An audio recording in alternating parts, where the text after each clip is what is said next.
بسم الله الرحمن الرحیم. بشپړ لمونځ څه معنا؟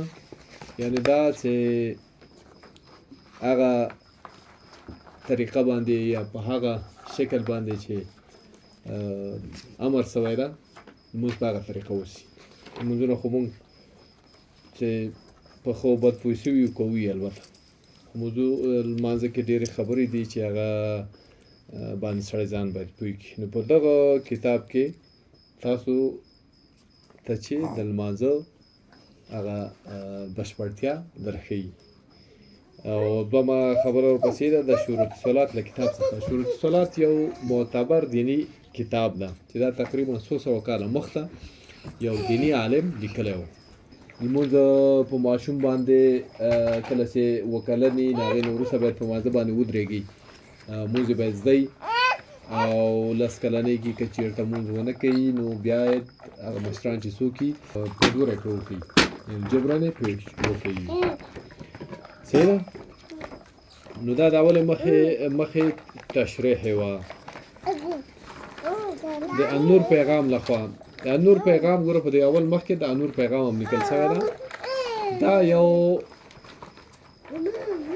یو بنسټ ده، دینی موضوعات یا دینی مسایل خپروي د کتاب په بڼه یا د واتساپ د پیغامونو په بڼه یا د هر شي په بڼه خو د هغې لخوا دا جوړ شوی ده. صحیح ده؟ دویمه پاڼه کې دا مقدمه ده د کتاب. ښه مقدمه یا سریزه، په پښتو کې سریزه ورته وایي، په عربي کې مقدمه ورته وایي. نو په دې کې مقدمه کې چې لیکل شوي دي کتابونه هم پاس په هغې کې ونیسئ ځکه چې دې کې آیاتونه دي.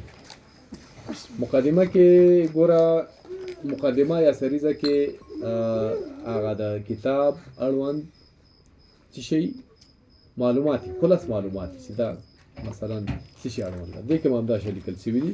په سر کې بسم الله الرحمن الرحیم ده، ورسره یې معنا ده که نه، د مهربانه بخښونکي الله په نوم. الحمدلله رب العالمین والعاقبة للمتقین والصلاة والسلام علی رسوله محمد و آله و اصحابه اجمعین. او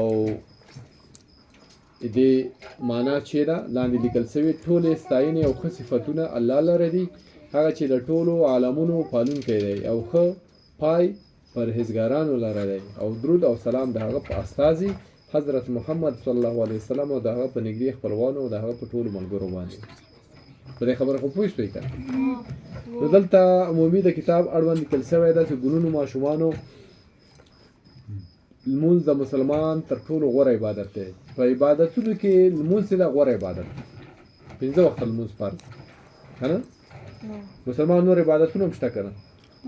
مثلا روژه ده، مثلا زکات ده، مثلا حج ده، مثلا نفل دی، مثلا صدقه ده، مثلا ذکر ده.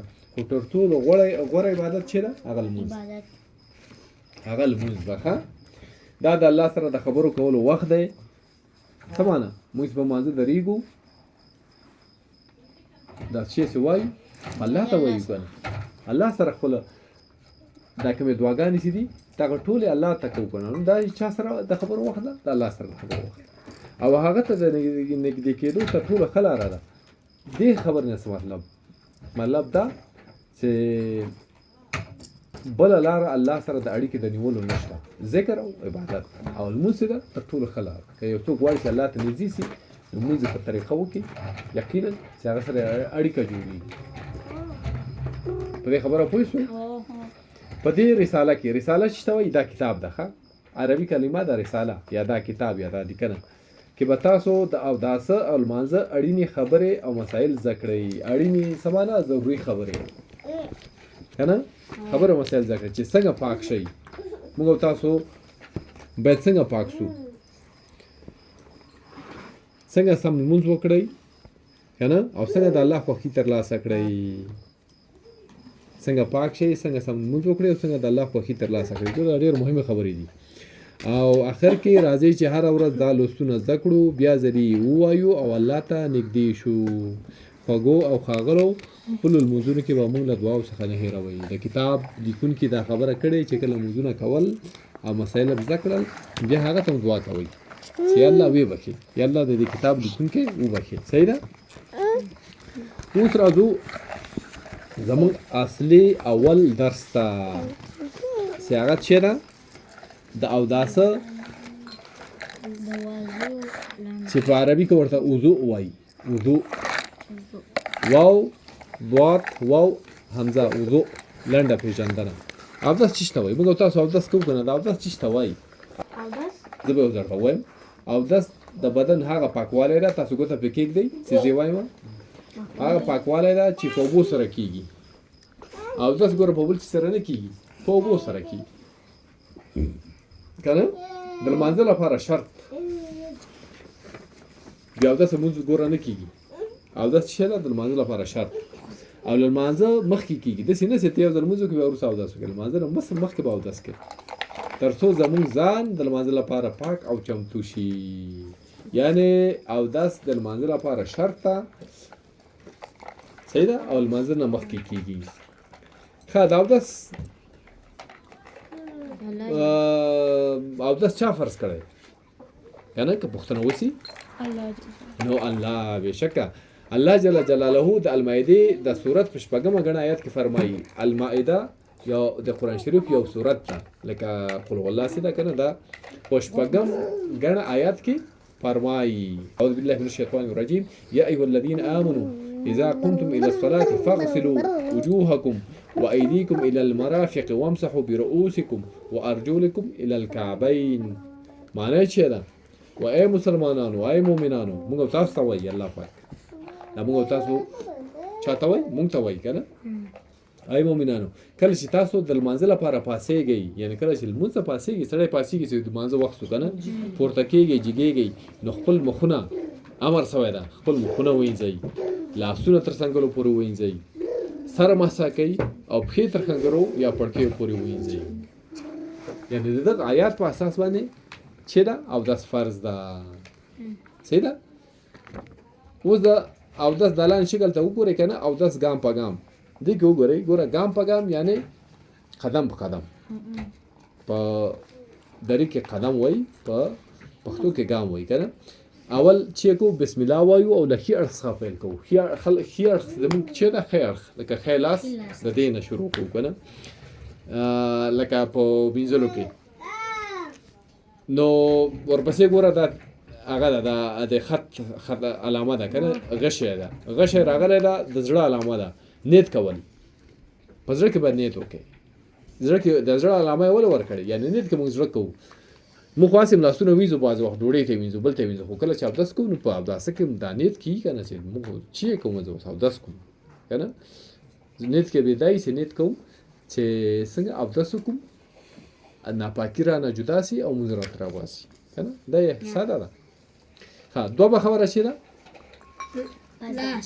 لاسونه وینځل ګوره دا غشی راغلی ده که نه لاسونه وینځل لاسونه تر درجه پورې یو لاسونه تر څنګلو پورې دي اول لاسونه موږ تر درجه پورې وینځو مړوندو دې ته مړوند وایي درې ځلې ګوره درې ورسره لیکل شوي دي درې ځلې او بیا هغې لاسونه وروسته مو خولې ته اوبه اچوو خولې باندې اوبه درې ځلې تېروو که نه نو غړوي پکې داسې کوو او بیا کوو او ورپسې بیا غشی تلی ده پوزه وینځلې پوزې ته اوبه اچوو په چپ لاس په ښي لاس اوبه اچوو په چپ لاس یې سوڼوو صحیح ده په ښي لاس اوبه ورته اچوو خولې ته به هم په ښي لاس اوبه اچول کېږي او پوزې ته په ښي لاس باندې او په چپ لاس بیا سوڼوي یا که چپکي نو په چپ لاس په ګوتو باندې را پاکوو ورپسې غشی راغلی ده مخ وینځل دي هغې نه وروسته بیا موږ مخ وینځو خوله او پوز هم چې ووینځله بیا مخ درې ځلې وینځو صحیح ده هغې نه وروسته بیا چې کوو لاسونه تر څنګلو پورې وینځل دي بیا لاسونه تر څنګلو پورې وینځو صحیح ده بیا غشی تلی ده د سر د ویښتانو مسح کول دي د سر د ویښتانو درېیمه حصه مسح کول دي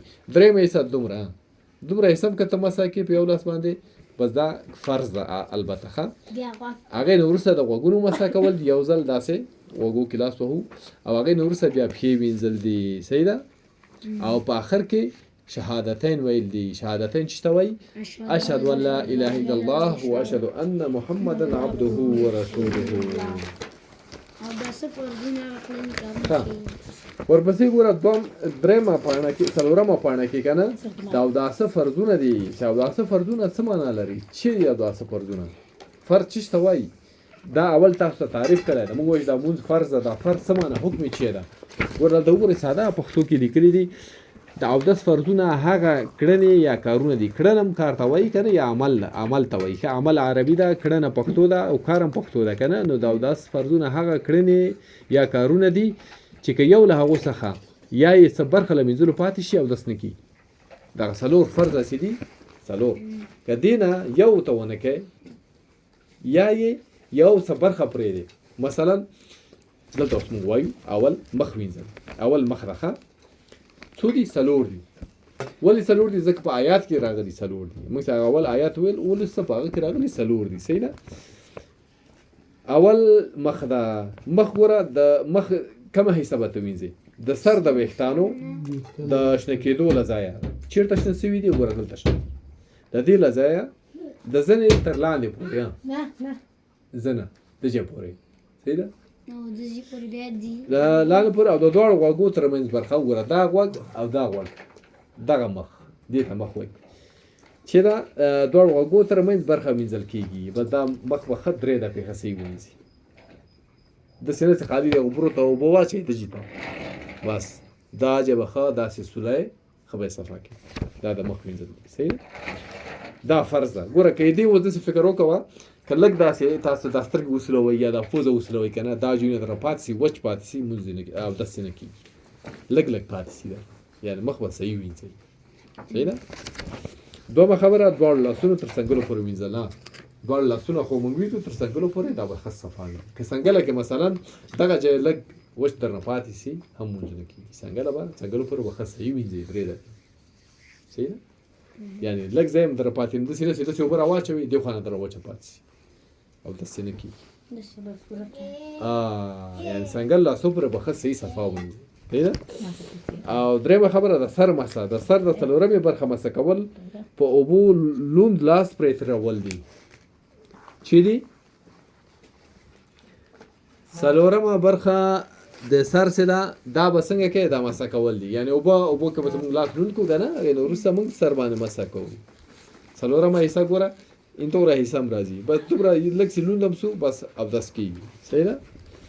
او څلورم دواړه پښې تر ښنګرو پورې پرې مینځل دي. ښنګرې کوم یو دي؟ دا دي. دا به ښې صفا پرې مینځئ، بجلوکې او ښنګرې.